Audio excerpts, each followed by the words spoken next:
much, Madam Amna, Honorable Chairman, Ambassador Khalid Mahmood Saab, respected Director General, Ambassador Sohail Mahmood Saab, Senator Mushahid Hussain Sayyid Saab, my dear colleague and friend, the Honorable High Commissioner for Kenya, Dean of the Africa Corps, my brother Ambassador Kamoon, distinguished colleagues, guests, Assalamu alaikum and good morning. East Africa is only a 4.5-hour flight from Pakistan. The more I travel to the great continent of Africa and especially the eastern region, it strikes me how this distance between the region and Pakistan is virtually only in our mind. A 6-hour, 7-hour, 8-hour flight for a Pakistani is nothing. But when you talk of any of the East African countries, it seems like a land far, far away, which is perhaps unreachable. That is not so. Very happy to report that the Ministry of Maritime Affairs of Pakistan is taking an initiative, and High Commissioner would be aware of this, to enhance direct connectivity between our ports and important ports like Mombasa. In this day and age, trade, economy, investment, and jobs, these are the most important priorities for governments everywhere, be it Pakistan, be it Africa. And what is vital to enable trade and investment are these linkages. So air linkages and sea linkages are something that we at the Africa Division push for and request the relevant authorities to see how quickly and how best they can establish these linkages to bridge this gap, this imaginary gap. The only direct flights between Africa, and we say Africa very casually, but it is 54 great nations, 1.5 billion people, massive economy, tremendous opportunities. The only direct flights are from Addis to Karachi. And if the wind is blowing in the right direction, that is only 4 hours and 45 minutes. 4 hours and 45 minutes, and you're in Africa. So that is something to think about. Kenya, of course, has very cordial ties with Pakistan, and we have this mutual connectivity through tea and rice. It is one of the largest figures for bilateral trade on the continent, which is $1 billion. But I feel that we need to move beyond this. Very recently, I can share with you that the Pakistani consortium based in Islamabad and UK have been endeavoring to take a large acreage on long lease in Kenya for corporate agriculture. Now, this is the kind of innovation that we need to look at in the 21st century. Food security is something which is important for all countries with large populations, especially Pakistan, where we have witnessed occasional shortages of essential items and price hikes.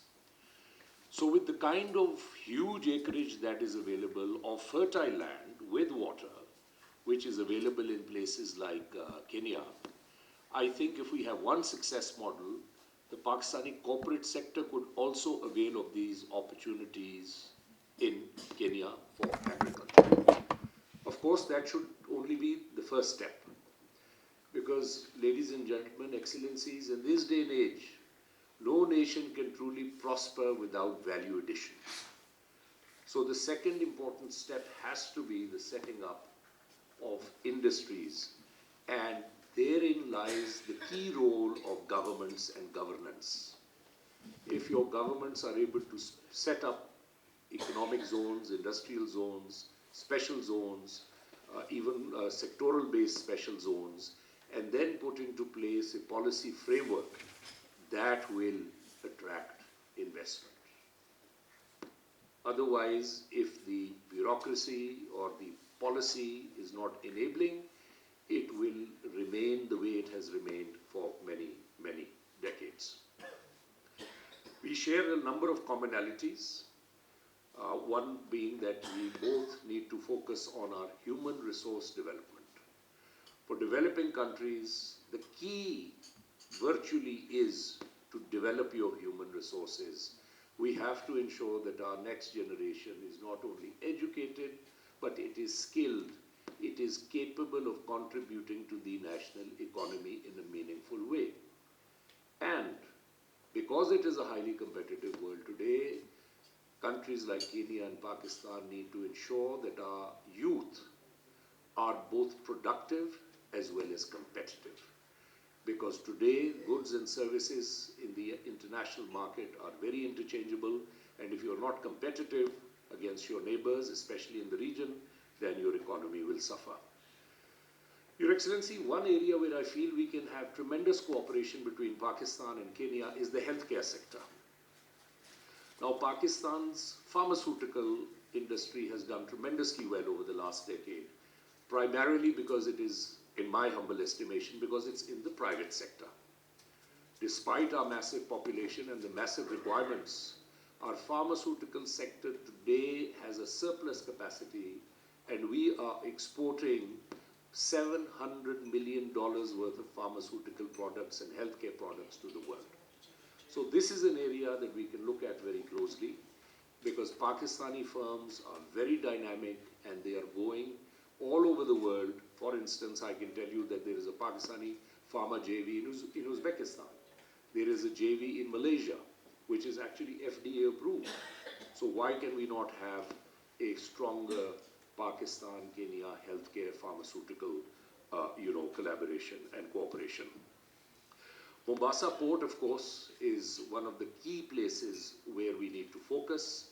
If we have enhanced connectivity, direct shipping between Mombasa and Pakistan, this port can not only help us to provide goods and services to the Kenyan market, but with the ASFTA coming up and with the prominent place that Kenya holds in the region, initially in the EAC, but also in wider Africa, Pakistan goods can go there. Kenya internally, of course, is developing fast. They have a very good national economic growth rate. And again, they are focusing on infrastructure. The key, ladies and gentlemen, to open up your economy is to have railways, it is to have roads, it is to have ports, it is to have that enabling infrastructure which will allow the private sector to grow very, very fast. The High Commissioner, I don't know how many of you know this, is also a very distinguished senior military commander. He was the head of the Kenyan army before coming to Pakistan to take over his position. So, High Commissioner, I feel that the military-to-military cooperation is also something that we should look at very closely. Pakistan, due to its being in a tough neighborhood, has done well to develop a very broad-based, very diverse defense infrastructure. We frankly build everything from a bullet to a JF-17 Thunder, from a tank to laser rangefinder, etc. So this is an area, High Commissioner, that I'll request you. You must visit all of our facilities and you must see how we can provide you with good equipment at very, very competitive rates. Another area where Pakistan and Kenya can enhance their relationship is in tourism. When you land in Kenya at the capital airport, there is a fence that you see, and it's a very stark visual because it's a clear demarcation between one of the great parks, one of the great tourism areas in the world, and an urban center. So with the wildlife that Kenya has, with the tourism infrastructure that Kenya has, I think Pakistan, with its massive population, can be a great partner in your tourism industry as well. And for this, I will suggest, High Commissioner, that we could at some point have a meeting, we can have it at the Foreign Office, with our tourism companies, where you can give a presentation. Because, ladies and gentlemen, it is no secret that now 24, 25 of the visas for young Pakistanis, visas for Pakistani travelers, for Pakistani business people, Going towards the West, it has become a challenge. Not only has it become expensive, but the incidence of visa issuance has gone down for a number of reasons. We all know the rise of the right in Europe, etc., and anti-immigration policies. Even students who have got admission in various Western universities and colleges are now facing difficulties in getting visas. So the result has been a rise in internal tourism for Pakistan, which is great for us, but it also leaves a lot of well-heeled Pakistanis with disposable cash, which they would have spent in maybe London or Paris. So that tourism can be diverted and directed, I feel, towards places like Kenya, where Pakistanis can be received and they can see a new and a more beautiful part of the world. I would like here to thank High Commissioner, your government, for having hosted in 2020 what we call the Pakistan Africa Trade Development Conference.